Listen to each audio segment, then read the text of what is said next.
gymnastics. As far as the wrestling business, what I did was I intimidated a lot of people because I didn't give a fuck. Big gold and a billfold, so swole that I can't get the shit closed. So 5 photos from Rip Rogers' phone. 5 photos, the greatest segment on the internet today, the greatest segment YouTube has ever seen, the greatest segment that Rip Rogers does, because this is when he actually has to talk. 5 photos from Rip Rogers' phone. Take it away, Rip. 5. Picture number 1. Drum roll. We're looking at a picture here. It's called There Was a Boy. There was a boy. It reminded me when I was a kid. I'm thinking about me watching pro wrestling on TV. I'm watching Dick the Bruiser wrestling. I'm seeing like Paul Christie have a headlock on handsome Jimmy Valiant, Johnny Valiant, maybe Moose Cholak or whatever. But here I am emulating the TV. I've gotten a headlock on somebody, whether it could be Omer McNear or Tim Hinkle or Eddie Kerner or some other guy back home. So I got a headlock on them. Is that you in the picture? No, it's just a... it's a picture reminding you of yourself. Yeah, and I'm watching wrestling on TV. Oh, okay. Well, when you post the picture, I guess people will be able to see what it looks sure, they'll like. see the picture when I post it, yeah. So here I am as a little boy, dreaming that I'm a pro wrestler, and here I am getting a headlock on it, whoever it is. It could be Von Lilas. But here I am, I got the big headlock on him, the guy's looking like he's selling it. I'm looking back at the TV screen. Do I have it on just like the pro wrestler had it on? But memories of being a little kid and wish I was Dick the Bruiser jumping off the top rope to the big dreaded knee lift, hurting the guy. Moose Cholak coming to the ring with the big old moose, a moose head on. Hansonville walking in, daddy, with sunglasses on, wibble-wobbling around. Don't get no better than that. Billy Red Cloud doing the Indian war dance. Bobby Heenan smarting off to somebody where he's breaking the Indian beads, and Billy Red Cloud going crazy, wanting to, that could be me someday. Wow. Just thinking back to picture number 1. Hey, we still got four more pictures, Rick. Oh, okay. Picture number 2. Here's a picture with me with my son Marcus when he's a little baby. Now, this is about 20 years later. We reenact the photo, sort of. But there I was, and I still got the same old goofy-looking pants on. A shirt from Randy Omer McNear when he was in the service. He gave me the free T-shirt. Randy Omer McNear, who I'll see at the 50th high school reunion. You're super excited about that. Oh, yeah. And then I can imagine well, anyway. Then we got a picture 20-some years later, except my hair is thinning. Imagine that. Marcus is about 5 inches taller than me, where he was a little bitty baby.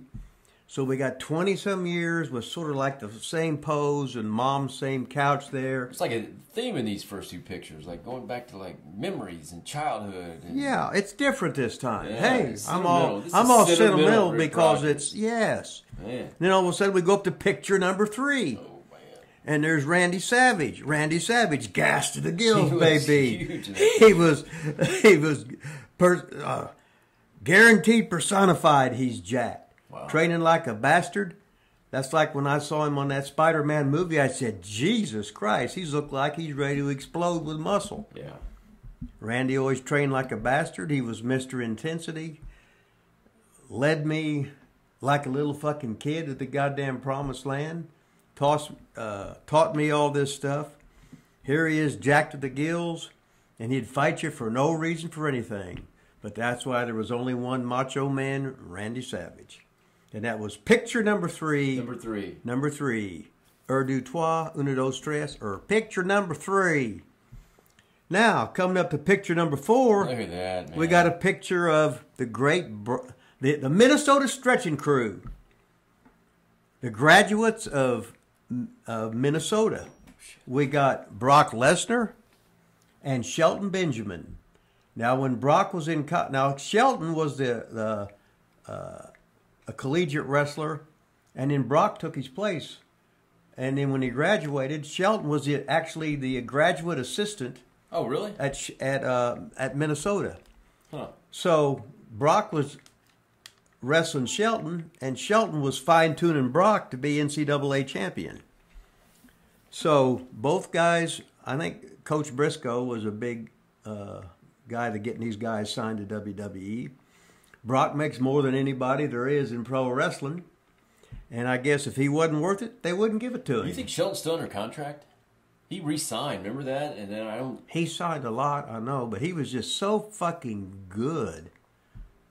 And you didn't realize how big he was. Oh, yeah, he's huge. I mean, his fucking fingers. Oh, you just look at it. Are you talking Brock or Shelton? Shelton. Yeah, look at him in that picture. Yeah, I'm talking about Shelton. I mean, Yeah. he was so fast and so coordinated, and you would think he was like a defensive back or a halfback till you come up to him and you're going, holy Jesus Christ, he's as big as a lineman. You think that would have gotten over in WWE? Oh, my God, yes. The Minnesota stretching crew? Oh, hell yeah. Yeah. But, you know, it's just do as you're told. Do as you're told, and hopefully they'll give you another gimmick and get another year out of it, and then they'll give you another gimmick and another gimmick. Yeah. So that was picture number 4.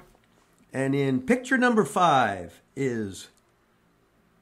Hey, you got to be careful what you say here. That's man, right. Because We'll get banned from this is George King, Eddie Munster, George Nettlecove, Jason, the Russian Monster.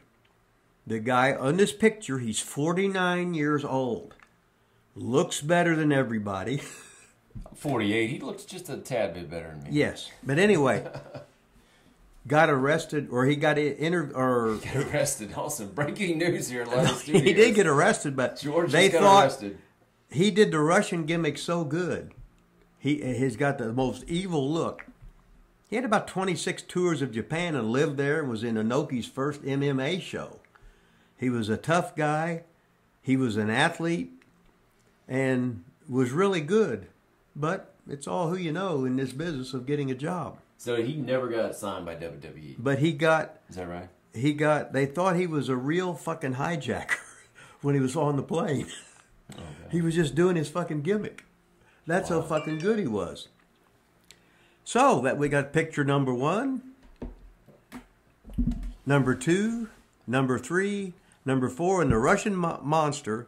Right now he's living in Toronto with his IFBB fitness model. Got a little girl, but he's still Eddie Munster to me. You still talk to him? I talked to him yesterday. Nice. But he used to live with me when he was 16 or 17. He just started in the Maritimes. And he didn't look like that. No, he was tall, had a big old box head. He had the narrowest shoulders and big ass hips. Then I seen him how many years later, and he started copying me. And he became a training bastard. And he worked for he made gyms all over the world for I don't know how many years. He was making big ass money. Now all of a sudden he wants to go back to being a wrestler again, and he's still holding on to that. So hey, we'll see what the hell happens. We just talked to Jerry Bam Bam Penders, aka Trax, Traxx, and he's back in too, baby. Back in. Got some big stuff coming up, he said. So don't get any better than that. Maybe before long, Von Lilas will be back in. That's right, but we had the 5 photos. 5 photos, not 4. We got the heel Ziggler shirt on, or the heel movie, I guess it is, the heel movie. We got the Hollywood Hunk AEW shirt here today with 5 photos. We are a big AEW studio. AEW. We love Ryan Nemeth. That's it, Rip. 5 photos, Rip's phone, episode 24, man. 5.